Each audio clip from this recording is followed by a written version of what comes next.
my brother, there will be peace. Blessed on the battlefield, hostility will cease. Napoleon meets the young Tsar, come to terms, a common foe is the British.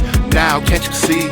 Agree to terms, any trade with them, and soon they'll fall to their knees. Russia and France, all is well it seems, but over time, relations cool abruptly. Napoleon's continental system has devastating consequences for the Russian economy. Solidify relations, Napoleon proposes to marry the Tsar's younger sister. Certainly, but the Romanovs are weary of the French ruler, and thus they decline. The Russians open the door to British trade, and at this, Napoleon is undermined. Treaties aren't worth more now than the paper they're written on. They can be ripped, they can be torn, they can be wavered on. Just like the nations swept up, just like the nations that marched to war. Invasion is now imminent. Summon the cavalry, the horses for war. The horses for war. Treaties and treachery. The horses for war. Treaties and treachery. My brother, there will be peace. Well, it seems that's been squandered. Secret meetings and deals with my enemy. Forces my hand, now I ponder. Dreams of an army, the lights that's never been seen. For retribution, call it honor. The Russians turn their backs, cold like the winter. Napoleon won't take this any longer. Plans are set in motion to raise a massive force. Hundreds and hundreds of thousands. Men like the swarm from the nations he's consumed. 200,000 from France, proper a grand army for a grand mission, for a cause to break the Russians back into submission. 600,000 plus men will assemble to invade the Russian steppes with ambition. Treaties aren't worth more now than the paper they're written on. They can be ripped, they can be torn, they can be wavered on. Just like the nations swept up, just like the nations that marched to war. Invasion is now imminent. Summon the cavalry, the horses for war.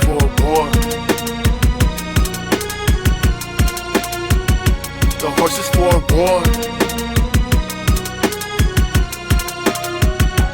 Treaties and treachery. The horses for war. Treaties and treachery.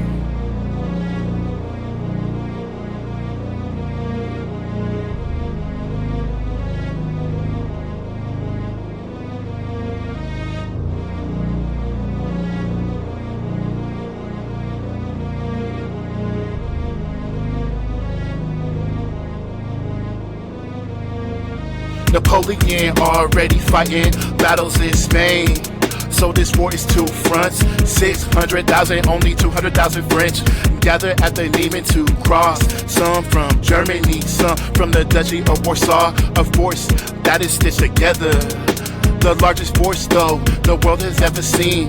Gather all together at the river they'll cross. A force so large it takes days to make the crossing. A long baggage train full of weapons and supplies. Napoleon's army known for the swift cavalry. So thousands and thousands of horses ride hard. The heat is sweltering, it starts to weigh on the men. As the massive army moves, the dust cloud is large. And of course, disease follows with them. But with their fame, cavalry victory isn't far. With the Russian Cossack, they have met their match. And their tactics follow no rules. Attack the French soldiers when they're compromised, then disappear in the forest and loom. The Cossack shots cutting down the French as the massive army moves. But the supplies are slow by the Russian roads that turn to mud in the summer deluge.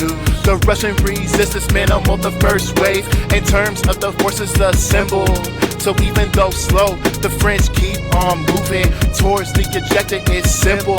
Occupy and take Moscow, the symbolic Russian heart. Even though the capital is St. Petersburg, they will crumble if you take out the heart. They got that Russian resilience will soon be gonna be the Russians retreat in the face of this threat, extending the French supply lines, the tactical retreat to make them overextend. General Kutuzov biding his time. The French reached Borodino after suffering immensely from the elements and the pace, and the Russian resolve to now make a stand in the city. History will not erase Borodino, the men are zero, because machines of the war will tear them down. So simple in the cavalry charges, the horses will crash. See all along, desperate soldiers will clash. Protect your home, protect honor with every charge. The smell of gunpowder and death aren't vain. Napoleon leading his men with a vision, and it is mine. He can almost start to think. I can see the spires of Moscow. I can see your spires ahead of me.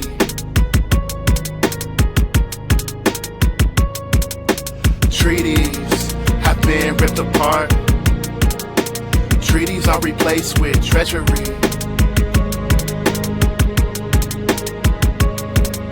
But in these battles, the men suffer endlessly. The type of wounds made are horrific, really honestly. The Cossacks, they appear to attack the French supplies. Chaos ensues, but they continue on the fight to take race, keep it down with ways of men. Close quarters, fighting makes artillery a man. Napoleon refuses to commit his guards, thinking a battle is won.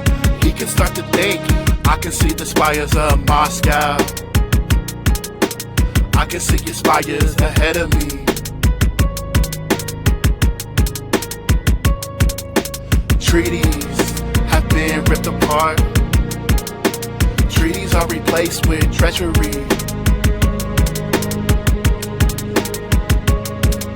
The battle was won, but it's not decisive. Surely they will meet them at the gates of Moscow, but the Russians, they decide after suffering losses to abandon the city. They will burn it down. Civilians and soldiers take flight from the city ahead of Napoleon's forces. So the city is nothing but a ghost town. They must winter there without many choices. But the voices of the Russians speak loud and clear. This is not the place you'll survive the winter not here. Buildings catch fire all throughout the city all night. Moscow becomes a smoldering ruin of defiance, not fight. Napoleon impressed and appalled, they did this to their own city. Their spirit won't rest.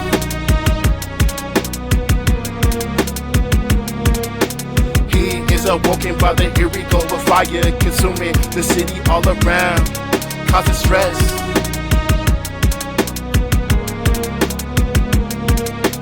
Wintering there is no longer viable as the flames start to dance, as the flames start to grow. So he reluctantly gives the order to retreat, to outrun the winter, outlast the winter so cold.